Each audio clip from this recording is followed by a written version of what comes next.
So, I was in hospital for a long time, and a few years after I left, I went back, and the chairman of the burn department was very excited to see me. He said, "Dan, I have a fantastic new treatment for you." I was very excited. I walked with him to his office, and he explained to me that when I shave, I have little black dots on the left side of my face where the hair is, but on the right side of my face, I was badly burned, so I have no hair, and this creates lack of symmetry.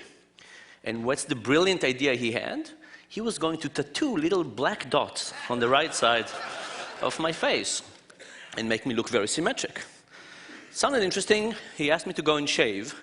Let me tell you, this was a strange way to shave because I thought about it and I realized that the way I was shaving then would be the way I would shave for the rest of my life because I had to keep the width the same.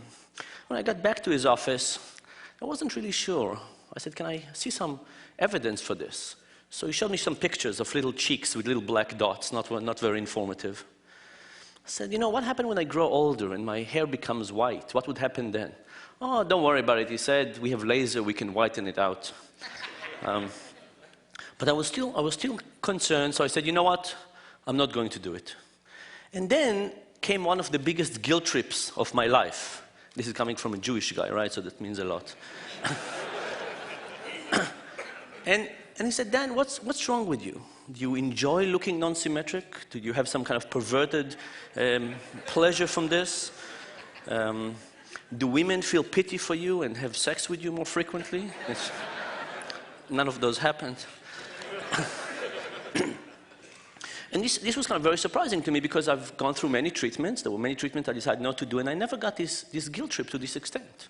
But I decided not to have this treatment, and I went to his deputy and asked him what was going on. Where's this guilt trip coming from? And he explained that they have done this procedure on 2 patients already, and they need the 3rd patient for a paper they were writing. Now, you'd probably think that this guy is a schmuck, right? That's what it seems like. But let me give you a different perspective on the same story. A few years ago, I was running some of my own experiments in a lab. And when we run experiments, we usually hope that one group will behave differently than another. So we had one group that I hoped their performance would be very high, another group that I thought the performance would be very low. And when I got the results, that's what we got. I was very happy. Aside from one person, there was one person in the group that was supposed to have very high performance that was actually performing terribly. And he pulled the whole mean down, destroying my statistical significance of the test. So I looked carefully at this guy. He was 20-some years older than anybody else in the sample. And I remember that the drunken guy, the drunken guy, came one day to the lab wanting to make some easy cash, and this was the guy.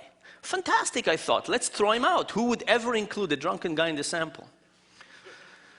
But a couple of days later, we thought about it with my students, and we said, what would have happened if this drunken guy was not in that condition? What would have happened if he was in the other group? Would we have thrown him out then?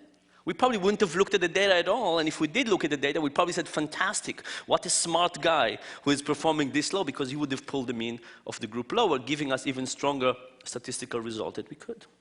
So we decided not to throw the guy out and to rerun the experiment. But you know, these stories and lots of other experiments that we've done on conflicts of interest basically kind of bring 2 points to the foreground for me.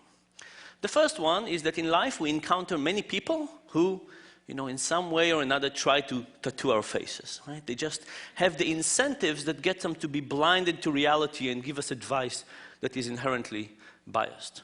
And I'm sure it's something that we all recognize and we see that it happens. Maybe not, we don't recognize it every time, but we understand that it happens.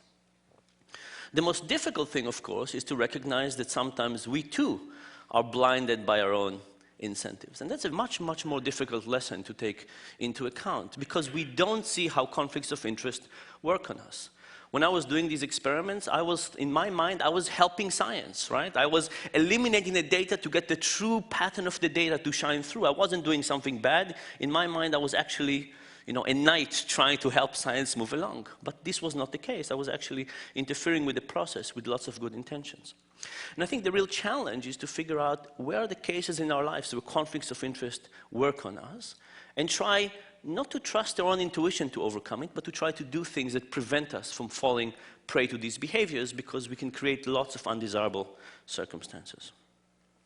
I do want to leave you with one positive thought. I mean, this is all very depressing, right? People have conflicts of interest, we don't see it, and so on. The positive perspective, I think, of all of this is that if we do understand when we go wrong, if we understand the deep mechanisms of why we fail and where we fail, we can actually hope to fix things. And that, I think, is the hope.